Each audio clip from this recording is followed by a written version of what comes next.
kalau melihat suasana untuk kondisi airnya bisa tergolong keruh. Keruh campur minyak. Ada ikannya, Pak? Nggak ada sama sekali.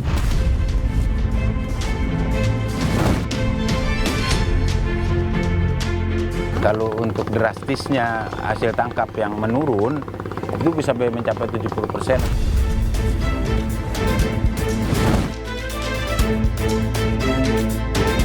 Mengambilnya ini jarak tempuhnya ini berapa jauh, Pak? Ya, sekarang sudah mencapai kiloan, istilahnya antara 10 kilo atau 20 kilo.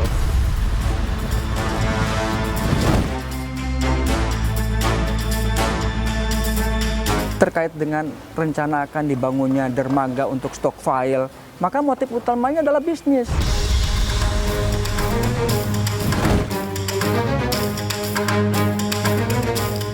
Yang kami bangun ini kan pelabuhan, ya tidak terkait dengan Giant Sea Wall. Jadi proyek ini pun makanya disebutnya kan proyek non APBN APBD.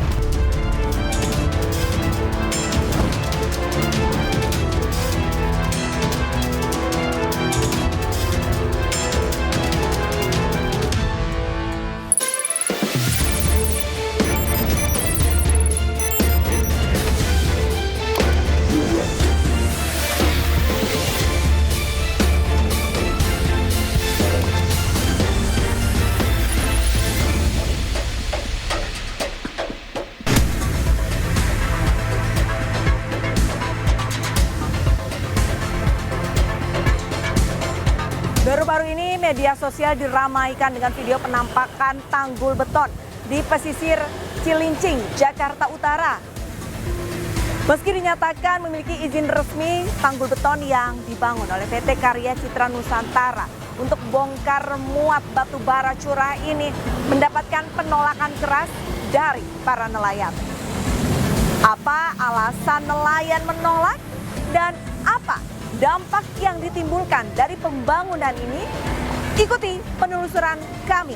Bersama saya Arlista Hadi, inilah iNews 5. Inilah tanggul beton di perairan Cilincing, Jakarta Utara. Keberadaan tanggul beton ini membuat nelayan pesisir resah karena aktivitasnya terganggu. Tanggul betonnya di pesisir Cilincing menyulitkan nelayan pesisir untuk melintas. Tanggul beton sepanjang kurang lebih 2-3 km ini sebelumnya menjadi lokasi lalu lintas perahu nelayan tradisional untuk mencari ikan. Namun kini keberadaannya justru menghambat para nelayan yang harus menempuh waktu lebih lama dan memutar lebih jauh untuk ke tengah laut. Sekarang ya agak terganggu sedikit lah, karena akses jalannya tuh nggak bisa butuhkan minyak banyak gitu untuk sampai ke tempat tujuan. Merespon keluhan nelayan, Gubernur Jakarta Pramono Anung menekankan bahwa kepentingan nelayan dan kelestarian laut menjadi prioritas utama. Pemerintah DKI Jakarta tidak mengeluarkan izin atas pagar laut tersebut, dan ini merupakan kewenangan Kementerian KKP yang diberikan kepada PT Karya Cipta Nusantara. Bagi pemerintah DKI Jakarta yang paling penting adalah para nelayan itu nggak boleh terganggu beraktivitas di tempat tersebut. Sedangkan untuk yang viral di Cilincing, Pak, ini tentunya sudah ada PKPRL tahun 2023 dan pelaksanaan kegiatan pembangunan tersebut di tahun 2024 dan sudah melakukan mitigasi dan sudah memberikan CSR kepada penduduk setempat sampai selesai dan sudah melakukan kegiatan sosialisasi. Namun demikian, penduduk di sana ada yang baru datang.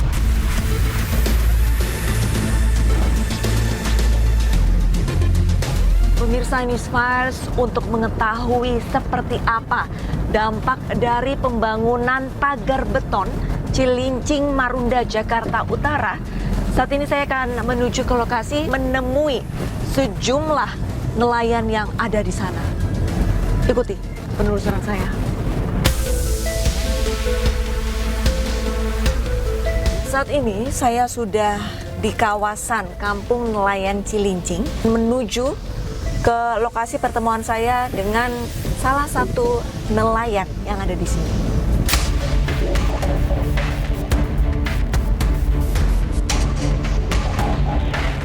Disebut-sebut akan menjadi fondasi untuk pembangunan dermaga. Kemunculan pagar beton di pesisir Cilincing, Jakarta Utara nyatanya membuat sejumlah nelayan lokal mengeluh lantaran hasil tangkapannya menurun. Sekarang saya berada di TPI Cilincing dan di belakang saya sangat terlihat jelas tanggul beton yang ramai diperbincangkan warganet. Kurang lebih jaraknya dari tempat saya berdiri sejauh 1 km dan kita akan sama-sama menyaksikan bagaimana kondisi tanggul beton yang ada di ujung sana. Ikuti saya.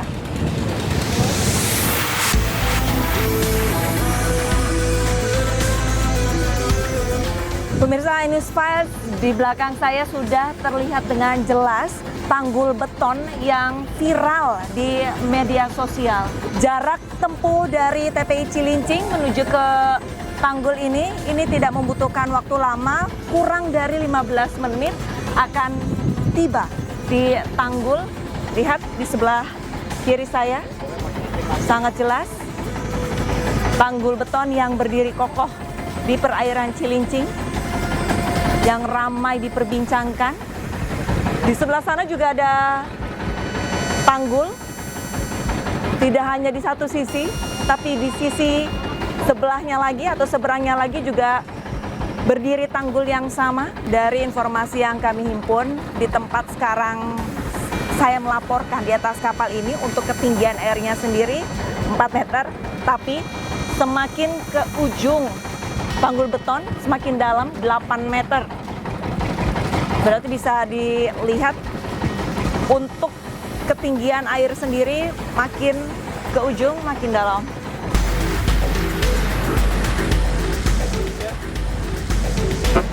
Pemirsa, kapal ini yang saya tumpangi sudah merapat ke tembok dan saya akan coba benar-benar beton, bukan bambu.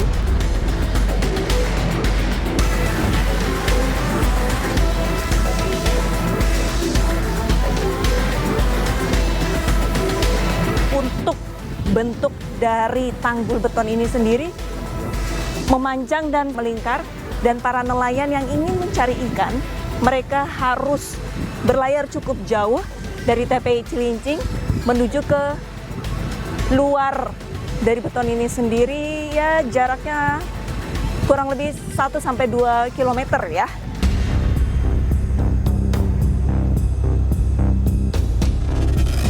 Pak Danu, ini viral sekali untuk tanggul beton yang saat ini kita sedang duduki. Kira-kira Pak Danu, apakah benar panjangnya ini 2 km Pak Danu?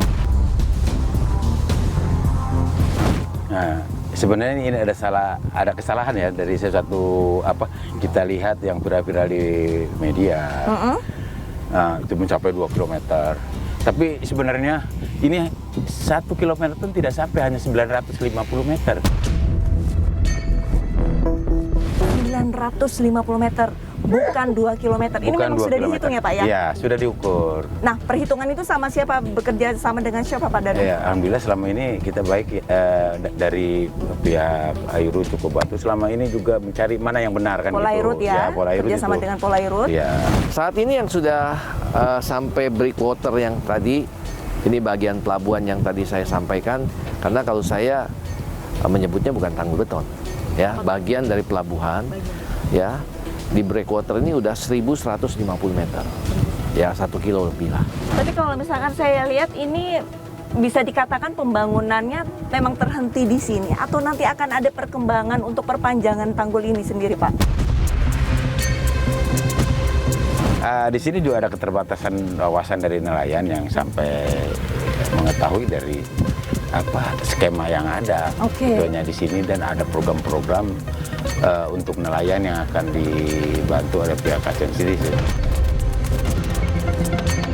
Pak Danu, selain jadi kepala ataupun ketua komunitas nelayan rakyat Indonesia, Pak Danu juga seorang nelayan? Betul.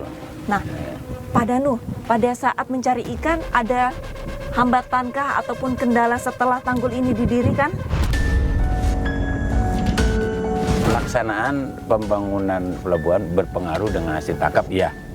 Ada pengaruhnya ya? Ada pengaruhnya dengan hasil tangkap yang drastis menurun. Yang harusnya nelayan belok ke sana memang kita harus tambah jauh ke sana. Betul. Setidaknya bahan bakar itu harus tambah. Kita ada pertemuan. Ya. Bukan hanya nelayan dengan pihak KCN, tapi di sini ada dinas KPKP, ada Sudin KPKP ikut hadir. Lantas untuk hasil pertemuannya apa, Pak? Kebijakan kompensasi untuk nelayan. Oke, sesuai dengan janji. Ya, tapi dari nelayan pertemuannya. nggak seluruh dari nelayan yang terdampak. Yang terdampak ini nelayan apa, Pak? Siapa saja, Pak? Bagan tancap tuh. Nah, seperti Bagan ini tancap. contohnya ada bagan tancap. Itu bagan tancap. Karena dengan air keruh dalam pengerukan segala apa, Ya. kondisi bagan tancap tuh dengan air keruh, dia lihat air keruh nggak ada ikan, dia pasrah, nggak bisa kemana-mana, dia tangkapnya tetap. Ya, ya. Lalu selain dari bagan tancap ada juga jaring rajungan, Ya. jaring bandeng dan bubu naga. Nelayan yang tercatat di kami ada 810. 810. Ya, tapi jumlahnya itu lebih dari 1000 sih sebenarnya. Oke, dan yang benar-benar terdampak dari pembangunan beton ini ada berapa banyak, Pak? Ya kurang lebih sekitar 200 sudah tercatat. 200 sudah tercatat. Ya, tapi mungkin itu kan bisa tambah. Untuk informasi yang diterima sama nelayan begitu, untuk pembangunan dari tanggul beton ini sendiri, rencananya memang akan dibangun apa sih, Pak? Yang jelas dibangun pelabuhan. Tapi Pelabuhan. kalau Apakah pelabuhannya nanti ada di belakang saya ini, di belakang kita? ya, kawasan pelabuhan, tapi untuk seperti apa bentuknya yang kami juga nggak tahu. Belum ada gambaran. Ya. Sebelum tanggul ini dibangun, Pak, untuk teman-teman nelayan sendiri sebelumnya sudah terinfokan belum, Pak, akan dibangun sebuah tanggul yang panjangnya sekian ratus meter begitu? Kalau hal itu nelayan ada yang tahu dan ada yang tidak. Ada yang tahu, ada yang tidak. Bahkan banyak yang tidak tahu. Pak Danu pribadi tahu tidak? Jadi kami tahu waktu ini hanya separuh yang lalu. Oke. Betul, tipel ini tadinya itu hanya separuh. Jadi belakangan ini aja baru terusannya. Oke. Berarti untuk pembangunan lanjutannya ini terjadi pada bulan apa, Pak? Sehabis Lebaran ya, kira-kira 3 bulan yang lalu. Baru tahun ini ya, Pak ya? Ya, tahun ini, 3 dilanjutkan. bulan yang lalu. Untuk pembangunan tanggul beton ini didirikan sudah dari tahun 2010. Nah, ini pembangunan 2010 berarti tanggul yang mana nih, Pak? Tapi itu benar memang bahwa 2010 sudah ada. Sudah ada. Sudah ada. Berarti bukan yang kita duduki ini, tapi tanggul yang sebelah. Sebelah sana bisa sudah dikatakan ada, udah lama. Sebelah sana. Udah lama. Berarti pembangunan tanggulnya dari di tepi ataupun di daratan, mendekati Iya, di daratan sana, yang di iya. sebelah sana, pemirsa Inspires. Yang Kemudian di melingkar dan hingga akhirnya tahun 2022 ya, Pak ya? 2022 mulai dibangun. Dan yang kita ataupun yang kami duduki saat ini baru dibangun 3 bulan yang lalu ya, Pak? Iya. Pak Danu, untuk perbedaan penghasilan teman-teman dari nelayan sebelum dan sesudah tanggul ini dibangun, Ya. Ini langsung aja kami akui, kalau untuk drastisnya hasil tangkap yang menurun, itu bisa mencapai 70% hasil tangkap yang menurun. 70%. Sampai 70%, sangat jauh. Nah, lalu hal yang kedua, yang kita harus menambah bahan bakar untuk memutar, Ya. itu pun kami utarakan semua, Oke. ditanggapi. Apa yang terkait untuk menjadi satu keluhan nelayan, kita semua utarakan juga. Lalu jawaban dari KCN apa, Pak? Akan dirapatkan dalam perusahaan PT KCN sendiri mengenai kebijakan, dan kita juga belum tahu berbentuk seperti apa kebijakan kompensasinya tersebut.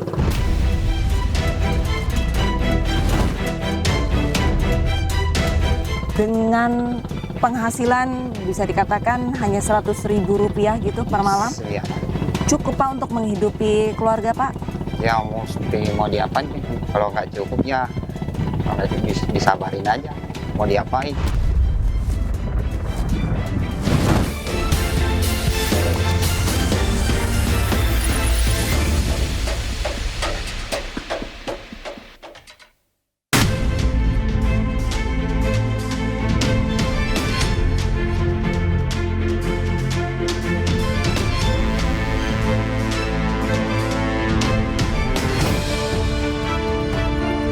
Pembangunan tanggul beton di pesisir Cilincing, Jakarta Utara mulai dibangun sejak tahun 2010. Proyek yang dikelola oleh PT Karya Citra Nusantara ini baru pertama kali terlihat secara fisik sejak tahun 2022. Proyek ini diklaim sebagai kerja sama swasta dengan pemerintah dan tidak menggunakan dana APBN atau APBD. Pagar beton ini merupakan bagian dari pembangunan dermaga yang akan difungsikan untuk bongkar muat batu bara.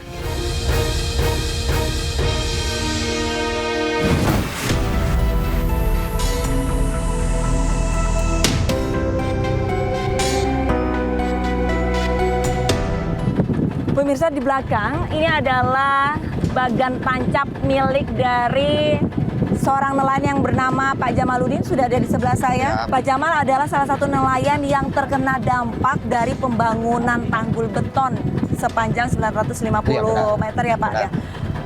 Tapi sebelumnya Pak Jamal sudah berapa lama menjadi nelayan Pak? Kalau saya di Cilincing udah kurang lebih 5 tahun. Kurang lebih 5 tahun jadi nelayan. Nah Pak, selama 5 tahun menjadi nelayan, lalu tiba-tiba ramai di media sosial tanggul beton ini. Dampaknya apa Pak yang paling besar yang Bapak rasakan? Yang paling saya rasakan penghasilan sangat menurun. Sebelum tanggul ini dibangun, untuk penghasilan pencarian ikan Bapak ini berapa banyak Pak? Sebelum tanggul ini dibangun, dalam satu malam penghasilan kita tuh bisa mencapai paling sedikit 1 juta. Setelah tanggul ini dibangun, sangat-sangat menurun. Berapa Pak? Paling banyak kalau dalam satu hari itu, satu malamnya paling sedikit 100.000. Kadang 30.000, 40.000. Wow, itu sangat jauh sekali. Sangat jauh. Sebelum didirikan tanggul, nah ini Bapak Jamal ini sudah mendapatkan informasi belum bahwa PT KCN akan mendirikan sebuah... Belum. Tidak ada sosialisasi yang Bapak terima begitu. Nah, setelah tanggul ini dibangun kemudian viral, Bapak sudah pernah bertemu dengan pihak PT? Belum. Tapi untuk komunitas ataupun paguyuban nelayan Cilincing sendiri sudah mendapatkan sosialisasi belum? Sudah, sama kita menghadap sama kepala nelayan, pokoknya semuanya diadukan. Kita bicarakan pada ketua nelayan. Oh sudah, karena sosialisasi itu dimulai dari waktu kita pengurusan AMDAL. Jadi di AMDAL itu kan ada memang kewajiban untuk sosialisasi kepada para nelayan atau masyarakat sekitar. Selain nelayan, kita juga ada ke Rusunawa dan berbagai pihak yang tentang keberadaannya KCN karena diapit antara Kampung Nelayan dan Rusunawa. Pada waktu sosialisasi AMDAL, kami melakukan pemindahan 7 bagan. Dan itu kita melakukan ganti untung. Jadi satu bagan itu sekitar 30 juta. Dari penghasilan yang bisa dikatakan 90% ya Pak ya, turunnya ya Pak ya. Antisipasi untuk bisa menghidupi keluarga bagaimana Pak? Apakah dipindahkan si bagan tancapnya atau bagaimana Bapak? Kalau kita mau memindahkan lagi, kami butuh dana lagi. Butuh dana lagi. Ini dananya paling sedikit 25 apa? Juta. 25 juta untuk memindahkan bagan tancap ke lebih ke tengah laut ya. Dan lagi prosesnya bukan sebentar Bu. Ini mencapai sebulan 2 bulan baru bisa. Tapi kalau melihat suasana untuk kondisi airnya bisa tergolong keruh campur minyak. Ada ikannya Pak? Nggak ada sama sekali. Dalam jarak 2 kilo tidak ada ikan. Berarti Pak Jamal dan teman-teman nelayan dari bagan tancap sendiri harus memindahkan bagan berapa kilometer lagi Pak untuk dapat ikan Pak? Sekitar main 1 kilo lah Bu. Kalau kita mau pindahin lagi. Berarti 3 kilo ya? 3 sampai 4 kilo begitu ya kurang lebihnya ya. Pak Jamal sendiri kalau untuk mengambil ikannya ini berapa hari sekali Pak? Kita tuh berangkatnya sore jam 5. Sore jam 5. Ya, tangkapnya malam. Karena kita menggunakan sebagai botham lampu, cahaya lampu doang. Dengan penghasilan bisa dikatakan hanya Rp100.000 gitu per malam. Iya. Cukup Pak untuk menghidupi keluarga Pak? Ya mesti mau diapain, kalau nggak cukup ya kalau nggak cukup disabarin aja, mau diapain. Tapi Pak Jamal, dari pribadi Pak Jamal, kira-kira kompensasi apa sih yang ingin didapatkan dari Pak Jamal dari PT KCN ini? Ya kalau saya tuh pribadi bagaimana supaya kita bisa memindahin. Baik, berarti harapan pribadi Pak Jamal kompensasinya adalah berupa penggantian dana begitu untuk memindahkan tambak ini ke lebih dalam, ke lebih jauh lagi supaya bisa mendapatkan ikan yang lebih banyak lagi begitu ya Pak ya.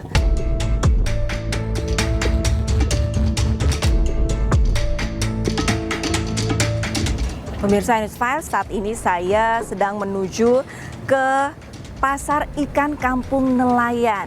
Saya sudah membuat janji dengan salah satu nelayan lagi di Cilincing, Marunda, Jakarta Utara ini untuk mengetahui sebenarnya dampak dari pagar beton ini seperti apa sih. Selamat sore.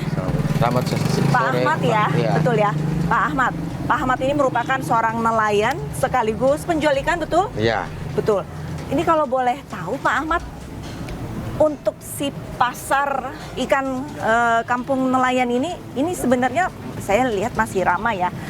Buka dan tutupnya ini sebenarnya jam berapa saja sih Pak? Biasanya sampai sore, sampai jam 3 atau jam 4 ya kan? Jam 3 atau jam 4, oke. Sampai buka. Tapi sekarang semenjak adanya tanggul beton yang didirikan oleh PT KCN ya, kalau nggak salah itu berdampak. Buat nelayan-nelayan kecil.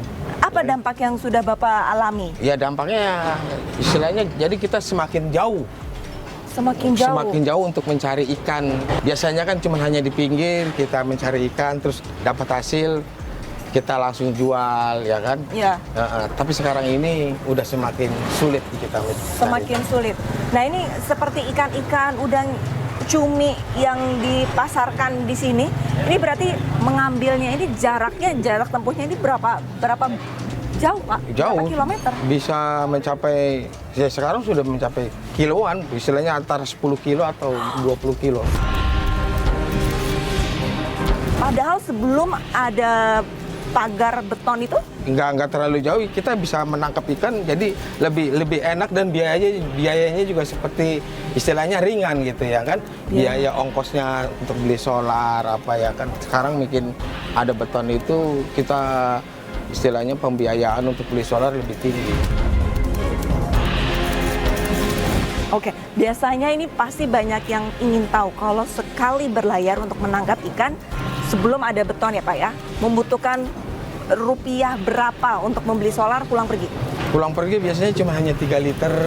3 liter itu sebelum ada beton? Sebelum ada beton. Dan bisa mendapatkan ikan hasil, itu yang cukup banyak. Oke, sekarang sesudah ada beton membutuhkan waktu berapa jauh dan liternya berapa bisa banyak? Bisa mencapai 10 liter dan 8 liter, 10 liter lah. Perbandingannya udah hampir 100% lebih. Bisa 3 kali lipat ya Pak 3 kali lipat. Pak Ahmad sendiri ini nelayan apa kalau saya boleh tahu? Kalau saya nelayan sero tradisional. Sebelum dan sesudah pagar beton ini didirikan, Pak Ahmad selaku nelayan sero dan teman-teman yang lain itu bagaimana raihan tangkapan ikannya? Semenjak ada beton itu kita pulang terlalu siang, berangkat ya kesiangan. Terus masalah hasil juga kurang memadai. Pengeluaran lebih besar, sekarang penghasilan kecil. Biasanya istilahnya 300 per hari, kadang-kadang sampai capai 1 juta, ini sama sekali. Kadang-kadang cuma hanya dapat 50.000. Jauh perbedaannya. Bapak sebelumnya, Bapak sudah terinfokan belum sih bahwa nantinya akan ada pagar beton di pesisir Laut Cilincing ini? Kita sebelumnya memang tidak tahu ada beton. Tidak tahu ada Tidak tahu. informasi sosialisasi itu. Sosialisasi juga tidak ada. Tidak ada. Tidak ada. Pemberitahuan dari perusahaan pun nggak ada. Apalagi kompensasi tidak ada sama sekali. Bahwa tanggul beton ini sebetulnya bagian dari pembangunan pelabuhan. Pembangunan ini kan sudah dimulai sejak 2010 dan sudah berjalan secara bertahap sudah hampir 70%. Jadi kami bukan membuat tanggul tetapi memang bagian pelabuhan dan saat ini di Pier 3 adalah bagian dari breakwater. Keberadaan ini dulu di tender tahun 2004 itu sebetulnya untuk menunjang Pelabuhan Internasional Tanjung Priok. Kalau di sana khusus kontainer, mungkin di sini untuk general kargo, barang curah dan lain-lain. Nah, ini dulu dibangun dengan spiritnya itu. Nah, jadi proyek ini pun makanya disebutnya kan proyek non APBN APBD. Tapi data yang saya himpun, Pak Ahmad, untuk proyek pembangunan pagar beton ini kan dari tahun 2010. Iya, Bapak 2010 tahu. Tapi 2010 tahu itu? Oke. Pada saat beton itu berdiri, begitu, Pak Ahmad melihat tidak? Maksudnya ada pembangunan beton, penanaman beton di situ? Ada melihat, cuman kan kita tidak apa, maksudnya tidak sangka kalau beton itu sampai ke tengah, sampai sejauh itu. Gitu. Tidak menyangka sampai sepanjang itu? Sepanjang. Dulu zamannya Pak Anies kan seperti stop juga tuh, tembok itu. Saya pikir sudah tidak berkelanjutan lagi, ya kan? Ternyata setelah Pak Anies lengser, mereka membangun lagi tembok lama lebih jauh. Berarti sebelumnya memang pembangunan tembok ini sempat dihentikan, Pak? Sempat dihentikan juga. Sempat dihentikan. Pak Ahmad, ini kan sudah terjadi. Tapi sebelumnya Pak Ahmad mengetahui tidak sih informasi tujuan dari pembangunan tembok ini sebenarnya buat apa? Ya buat ini apa, batu bara, pembongkaran batu bara ya. Terus sama pasir putih, itu aja sih. Ya kalau yang lainnya sih kemungkinan saya tidak tahu. Sudah terlanjur dibangun begitu ya, tembok beton. Harapan dari Pak Ahmad sendiri selaku nelayan seperti apa? Ya harapan kami sebagai nelayan biar istilahnya perusahaan itu memberikan kompensasi, itu aja, cuman hanya itu aja harapannya. Karena kan kita muter terlalu jauh, jadi setiap harinya kadang-kadang penghasilan kita sedikit, untuk kembali modal aja nggak ada. Biaya-biaya perongkosan, termasuk solar, makan kita, rokok kita ya kan, tapi hasilnya nggak ada.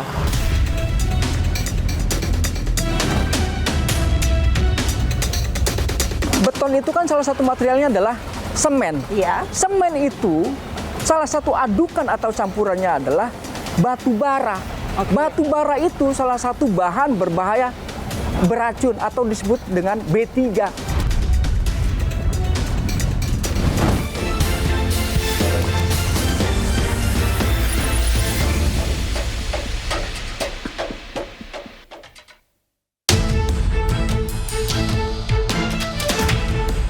Kemunculan pagar beton di Laut Cilincing, Jakarta Utara membuat nasib nelayan terancam.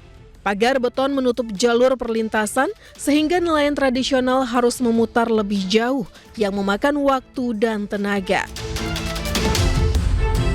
Jalur yang lebih jauh membuat konsumsi solar meningkat dan menyebabkan pengeluaran harian naik, sementara hasil tangkapan belum tentu bertambah. Pagar beton juga membuat hasil tangkapan nelayan tradisional menurun. Pasalnya, air di sekitar pagar menjadi lebih keruh atau tercemar. Selain itu, karena lokasi melaut berubah, nelayan kehilangan spot-spot produktif.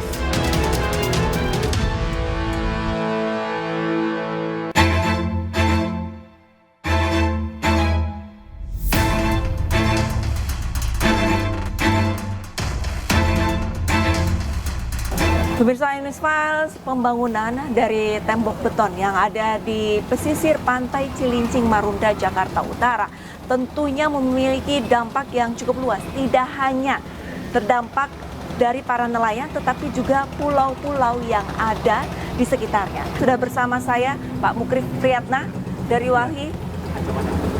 Selamat sore Pak Mukrif. Ini sebenarnya tembok beton ini untuk apa Pak? Ya, kami membaca atau basisnya itu kan dokumen ya. Lagi-lagi satu dalam RPJMN gitu ya. Dalam Renstranas itu juga disebutkan memang pemerintah sebelum terjadi rencana pembangunan 1000 km mula-mula memang di Jakarta.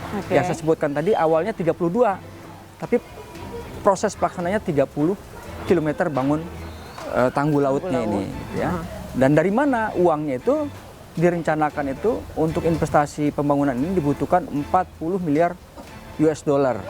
Dan salah satu sumbernya adalah dari dana pinjaman atau kata lainnya adalah hutang.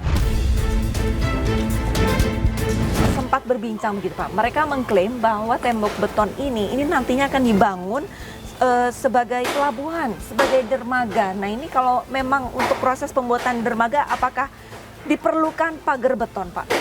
Itu yang saya bilang, berarti pemerintah ini nggak jujur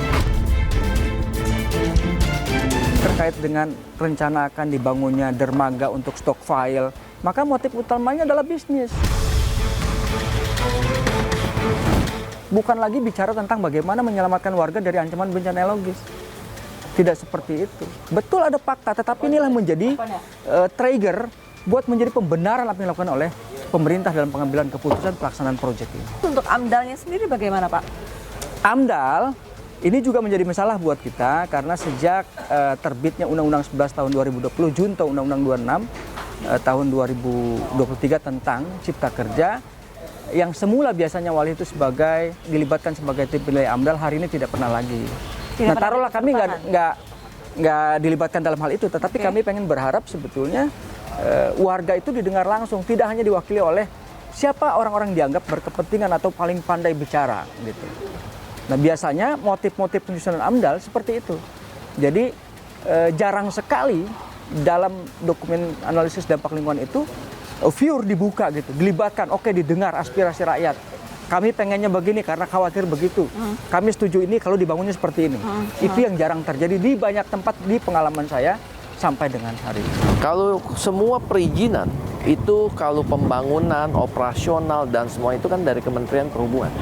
Di luar itu kan kita harus ngurus di Kementerian Lingkungan Hidup, izin AMDAL.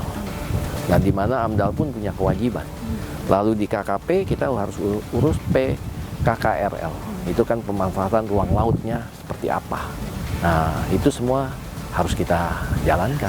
Serta dalam status mitra konsensi selama 70 tahun dalam pengembangan infrastruktur dan operasional pelabuhan. Artinya dalam hal ini satu perizinan PKK Perusenda, kemudian untuk pelayanan publik gitu Pak.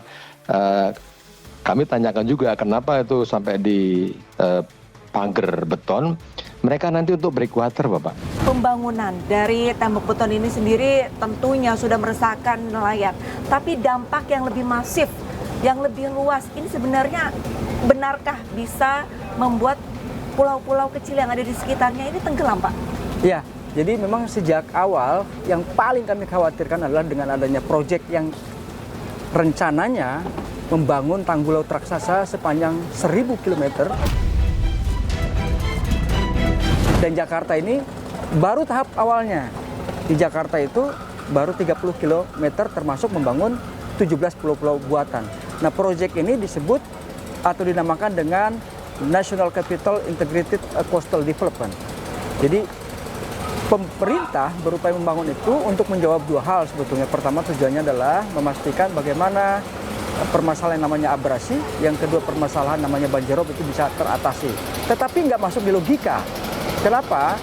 Apakah iya hanya karena abrasi dan banjirop yang tidak terjadi setiap hari, pemerintah sampai rencana membangunnya itu sampai sepanjang 1000 km yang dimulai dari Banten sampai dengan ke Jawa Tengah. Nah, kekhawatiran kita jika ini terus dipraktekkan, dijalankan, maka bukan yang hal mustahil tinggal menunggu waktu. Karena kenapa? Pernah nggak dipikirkan dalam perencanaan itu, warga yang tinggal di pulau-pulau kecil, kalaupun dia tidak ada, bagaimana dengan nasib pulau-pulau kecil itu? Kami pastikan itu akan tenggelam. Air itu kan dia, satu mencari tempat yang terendah, yang kedua mencari ruang yang kosong. Apalagi kalau tidak pernah dicegah dan apalagi dihentikan, terkait dengan kebijakan pengambilan air bawah tanah. Giant Seawall itu kan kita udah sering dengar. Ya. Itu kan sepanjang pesisir pantai Jakarta Utara itu kan akan dilakukan karena untuk menghindari banjir di kota Jakarta.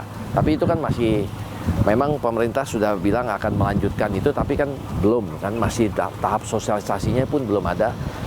Kalau yang ini sebetulnya kalau yang kami bangun ini kan pelabuhan, ya tidak terkait dengan Giant Seawall.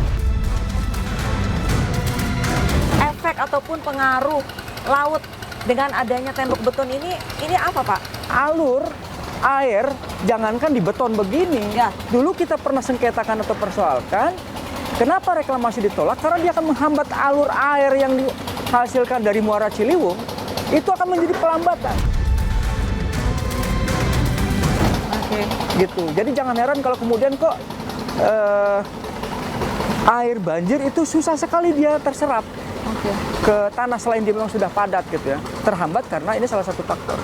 Tapi untuk material beton itu sendiri berbahaya tidak Pak bagi laut? Beton itu kan salah satu materialnya adalah semen. Iya. Semen itu salah satu adukan atau campurannya adalah batu bara. Batu bara itu salah satu bahan berbahaya beracun atau disebut dengan B3. Jadi karena dia B3 tentu sangat berbahaya. Mungkin yang paling pertama bisa jadi adalah ekosistem bawah lautnya atau ekosistem perairan laut yang akan lebih awal kena dampak. Karena dia sifatnya padat buatan, maka lambat laun dia akan menjadi korosi. Pasti akan menimbulkan risiko terhadap ekosistem atau biota laut yang ada di sini. Terakhir Bapak, lantas untuk pagar beton ini sendiri menurut Walhi baiknya dibongkar atau dibiarkan saja? Nah gini, jadi kalau terkait dengan pertanyaan itu, kan dari semula Walhi itu sudah menyatakan ketidaksetujuannya atau dengan kata lainnya menolak. Tapi penolakan ini lagi-lagi berdasarkan pengalaman-pengalaman yang sudah, pemerintah itu jangankan yang benar, salah pun akan dibenarkan dengan bahasa keterlanjuran. Nah ini, kalaupun kami misalnya mendesak untuk dibongkar, akan sulit, biaya cukup besar. Tapi paling tidak sudah gini lah, kalau masyarakat itu sudah mengeluhkan, tidak menginginkan, jangan dipaksakan. Kalau dipaksakan, lagi-lagi memang ada motif kebohongan karena kepentingan oligarki untuk memastikan bisnis ini berjalan dengan baik. Kami berharap dari target 1000 km itu, minimal cukuplah yang ada di sini, jangan dilanjutkan di tempatnya. Yang dicabut itu berarti di daerah mana Pak? Yang dicabut itu di bagian pinggir aja Mbak. Hanya di pinggir saja? Yang di tengah-tengah ini Yang tidak di ikut tengah dicabut? Enggak pernah dicabut.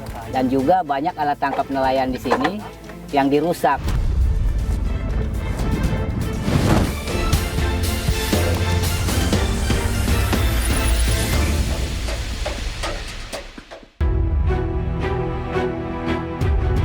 Sebelum tanggul beton, pagar laut sepanjang 30,16 km berupa jejeran bambu di pesisir pantai utara Kabupaten Tangerang, Banten juga sempat menimbulkan kehebohan. Struktur pagar yang terbuat dari bambu setinggi 6 meter ini membentang di 16 desa dan melewati 6 kecamatan. Tak hanya membuat resah warga pesisir, pagar ini juga merugikan nelayan karena mempersulit akses ke laut, meningkatkan biaya operasional, dan mengurangi hasil tangkapan.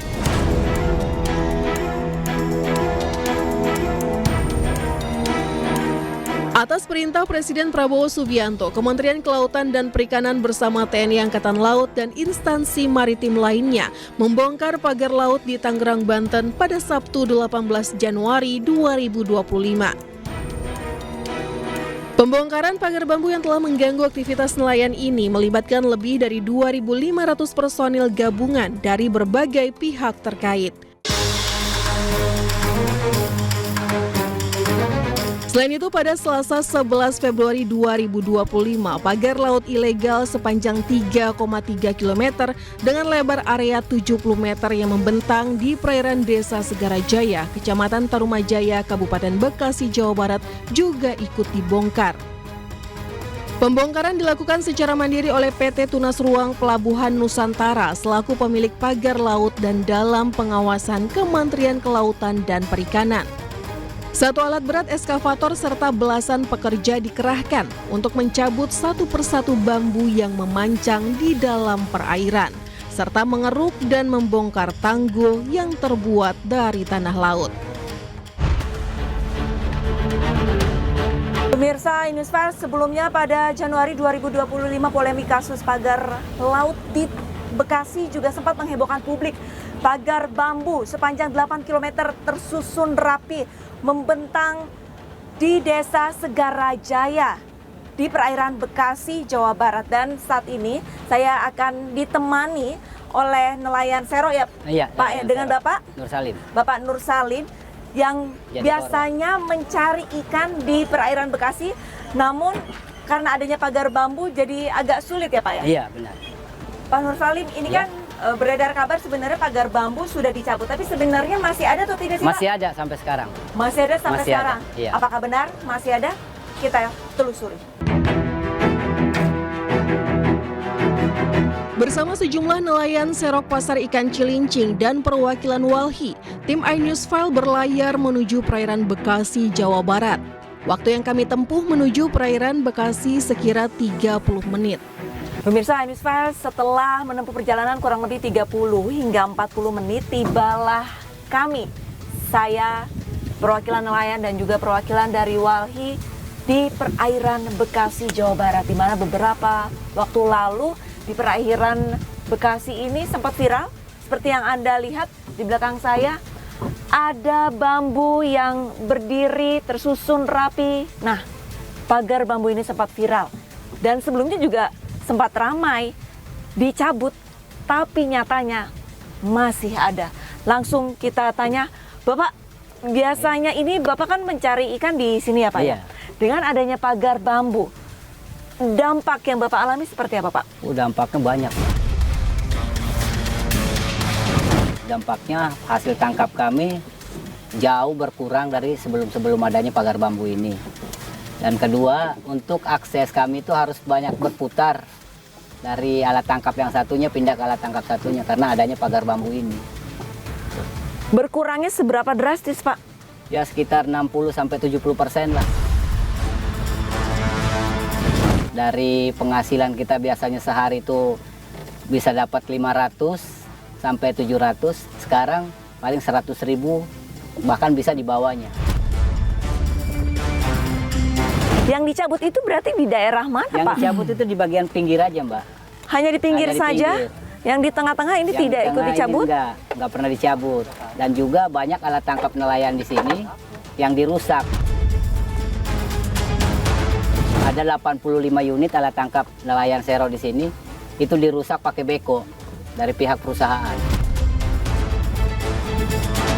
Ini terbilangnya rusak atau masih utuh Pak? Kalau ini terbilangnya rusak Mbak. Jadi semenjak adanya ini, dia mau dioperasikan, itu terganggu karena adanya pagar laut ini. Pak Mukrif, kalau misalkan kita lihat ini untuk tipologi lautnya, ekosistemnya ini seperti apa dengan adanya pendirian pagar bambu ini sih Pak?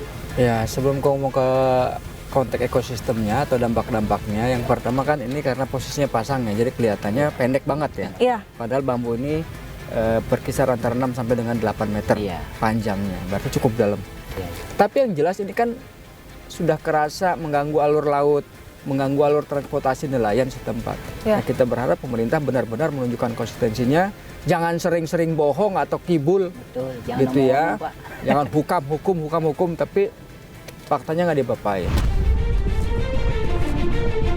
Lantas harapan dari Bapak dan juga teman-teman nelayan ke depannya nanti ini seperti apa Bapak? Ya harapan kami sih pagar laut ini dicabut sampai tuntas dan dapatnya pertanggungjawaban dari pihak pengembang untuk alat tangkap nelayan yang dirusak. Hak para nelayan harap diberikan karena mereka bergantung hidup dari mencari ikan. Betul. Untuk menafkahi keluarga ya. Sudah 3 turunan kami mencari ikan di sini. Sudah 3 turunan Pak di sini. Dari 1980 orang tua kami yang terdahulu memang sudah ada di sini sebelum adanya yang namanya PPI Tarumajaya di atas ini. Itu. Di sini masih belum ada kampung, kami sudah ada di sini menetap.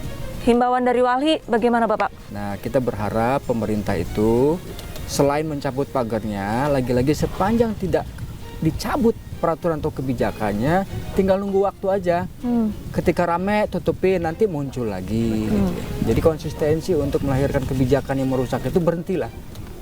Kita berharap negara ini nggak akan bangkrut kalaupun tidak ngejual laut lagi. Kecuali memang udah mau bubar negara ini, jual-jual laut, karena itulah salah satu syaratnya, silahkan.